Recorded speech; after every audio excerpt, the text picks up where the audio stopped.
अस्सलाम वालेकुम मुअज़्ज़िज़ नाज़रीन, क्या हाल है? मिज़ाज ठीक है, तबीयत ठीक है। उम्मीद करता हूँ आप अच्छे से अपनी फसलों की देखभाल कर रहे होंगे।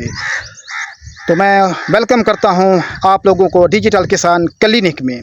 आज हम सल्फ़र के ऊपर जो है वो तफ़सीली गुफ्तगू करेंगे और आपने जो है वो अच्छी तरह जो है वो वीडियो को देखना है ताकि आप जान सकें कि सल्फ़र की जो है वो क्या अहमियत है तिल्ली की फसल में।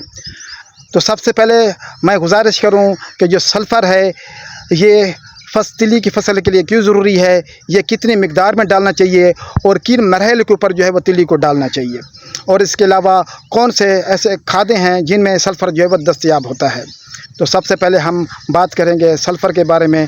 सल्फ़र जो है वो एक सेकेंडरी एलिमेंट है जो निहायत ही ज़रूरी है पौधे की नशोनुमा के लिए और बढ़ोतरी के लिए। सबसे पहले हम इसकी चीदा जो है फ़वाइद हैं उनको देख लेते हैं। ये पौधे के अंदर जो है वो प्रोटीन बनाने के काम आता है। प्रोटीन जो है वो अमीनो एसिड से बनती है और जो अमीनो एसिड होते हैं वो ख़ास तौर पे मेथियोनिन, सिस्टीन और होमोसिस्टीन, ये जो तेल बनता है उसमें जो फैटी एसिड होते हैं और ग्लिसरॉल होते हैं उनको बनाने में मुआविन साबित होते हैं। इसके अलावा ये ख़ास किस्म के एंजाइम बनाते हैं जो पौधे की नशोनुमा और बढ़ोतरी के लिए ज़रूरी होते हैं। इसके अलावा ये नाइट्रोजनी खादें और फास्फोरस जो वाली खादें होती हैं उनको साथ मिलाने से इनकी अफादियत में इजाफ़ा हो जाता है और ये ज़ाय नहीं होती, और यूरिया यानी DAP की कारकर्दगी ये बढ़ा देते हैं।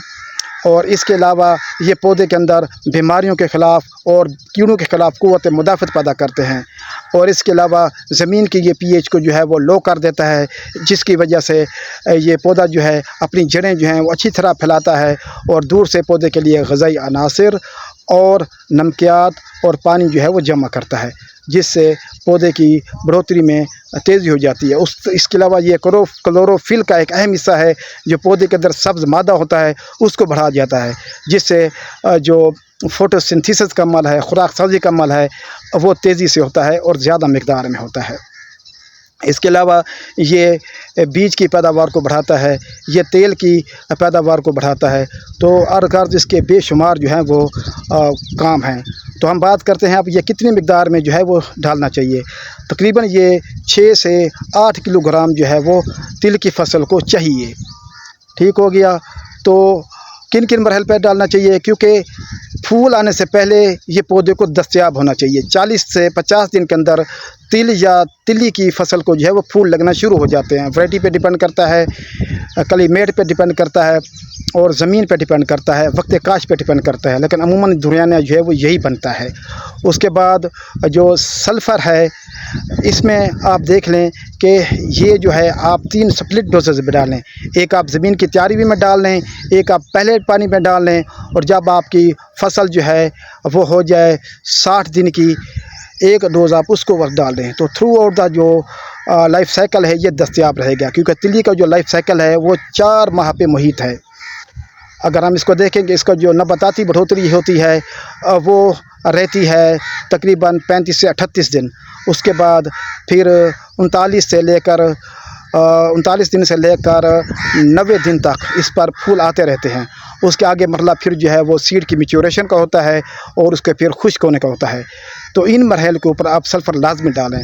और सल्फ़र जो है वो हासिल होती है आपको अमोनियम सल्फेट से, और आपको हासिल होती है जिप्सम से, आपको हासिल होती है SSP से, आपको हासिल होती है सिंगल सुपर फास्फेट से, और आपको हासिल होती है सल्फ़र बेंटोनाइट से। और सल्फ़र जो सबसे ज़्यादा इस्तेमाल किया जाता है वो एलिमेंटल सल्फ़र है, जिसमें सल्फ़र की मिकदार जो है वो 80% होती है। तो अगर हम देखें कि जो एलिमेंटल सल्फ़र होता है ये पौधों को आहिस्ता आहिस्ता दस्तयाब होता है। ये तकरीबन जो है वो 4 से 6 हफ्तों में दस्तयाब होता है, क्योंकि पहले इसको माइक्रोब्स जो हैं ज़मीन के अंदर वो ब्रेक डाउन करते हैं, और ब्रेक डाउन करने के बाद फिर ये जो है अवेलेबल फार्म में आता है, फिर पौधे इसको अपटेक करते हैं। इसके बाद जो तेज़ी वाली जल्दी दस्तयाब होने वाली खाद है वो अमोनियम सल्फेट है। अमोनियम सल्फेट में इसकी मिकदार जो है वो 24% होती है। अगर वो सल्फेट फार्म में होता है, इसमें जो सल्फ़र होता है, तो पौधे को 1 से 2 हफ्ते में जो है वो दस्तयाब हो जाता है। तो आप जो है सल्फ़र का इस्तेमाल करके अपने तिल की फसल में 5 से 10% का जो है वो इजाफ़ा कर सकते हैं। तो आगे मैं बताऊंगा कि आपने जो है इसकी अगर आपने अमोनियम सल्फेट डाली है या पोटाशियम सल्फेट डाली है तो क्या आपको मज़ीद सल्फर डालने की ज़रूरत पड़ेगी। तो ये देखिएगा नेक्स्ट वीडियो में। उस वक्त तक मैं आपसे इजाज़त चाहूँगा। बहुत शुक्रिया। अल्लाह हाफ़िज़।